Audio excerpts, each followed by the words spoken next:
హైదరాబాద్లో చాలా స్పష్టంగా మా పార్టీ నాయకత్వం కింది స్థాయి గ్రామ స్థాయి నాయకత్వం నుంచి రాష్ట్ర స్థాయి నాయకత్వం దాకా వివరంగా చెప్పాం. ఇవాళ మేము చెప్పిన మాట నిజమైంది అనే మాట నేను మీకు విజ్ఞప్తి చేస్తా ఉన్నా.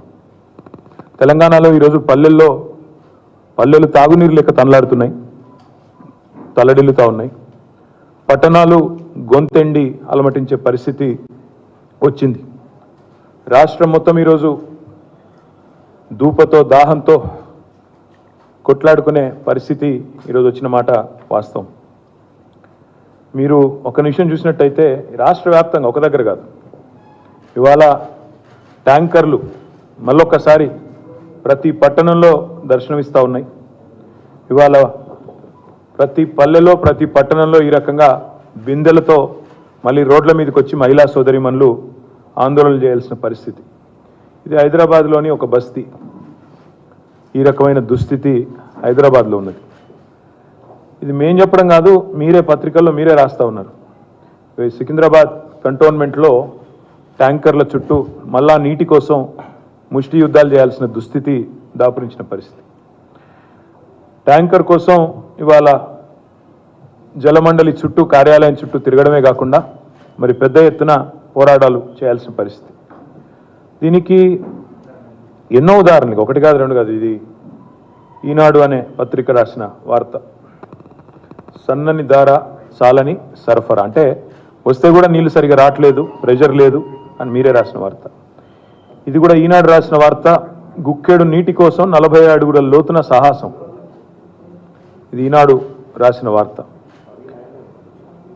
మిషన్ భగీరథలో కీలకమైన దిగువ మానేరులో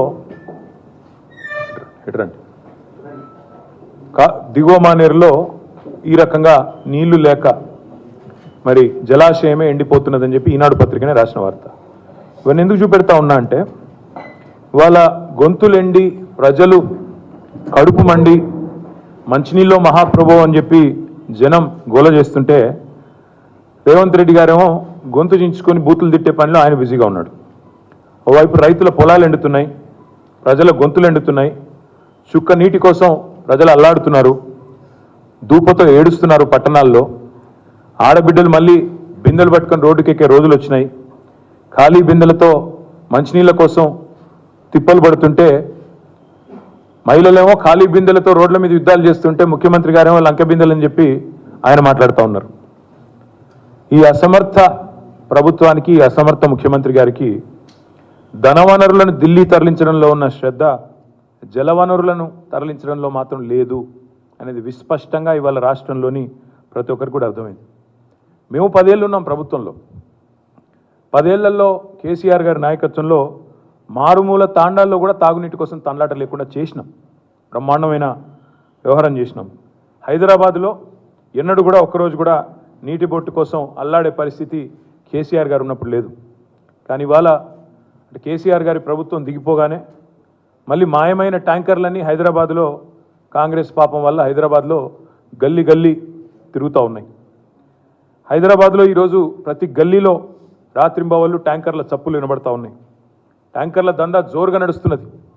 ఇన్వర్టర్లు జనరేటర్లతో పాటు ట్యాంకర్ల దందా బ్రహ్మాండంగా నడుస్తూ ఉన్నది.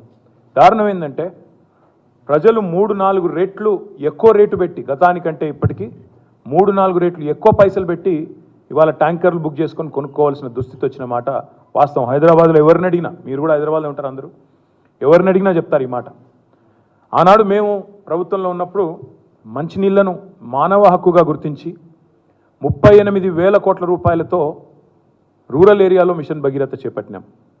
దాదాపుగా మళ్ళీ 1,000 కోట్ల రూపాయలతో హైదరాబాద్ పట్టణానికి కూడా రాబోయే 50 ఏళ్ల పాటు ఇబ్బంది లేకుండా వాటర్ ప్రూఫింగ్, వాటర్ స్కేర్సిటీ లేకుండా చేసే ప్రయత్నం చాలా బ్రహ్మాండంగా చేసినాం. మరి దాన్ని నిర్వహించే సమర్థత కూడా ఈ ప్రభుత్వానికి లేదు. కనీసం మిషన్ భగీరథ లాంటి ఒక అద్భుతమైన ప్రాజెక్ట్ నిర్మాణం చేసి వాళ్ళ చేతుల్లో పెడితే దాని నిర్వహణ కూడా చేతగాని ప్రభుత్వం ఈ కాంగ్రెస్ ప్రభుత్వం అనే మాట నేను మీకు విజ్ఞప్తి చేస్తా ఉన్నా. వాళ్ళ అనాలోచిత ప్రణాళిక లేని, అవగాహన లేని విధానాల వల్ల ఇవాళ ఎండాకాలం ఇంకా ఇప్పుడే ప్రారంభమైంది. మార్చ్ ముగిసింది, ఇప్పుడు ఏప్రిల్లో అడుగుపెట్టినాం. ఇంకా మే, జూన్ ఇంకా తీవ్రం ఉంటుంది.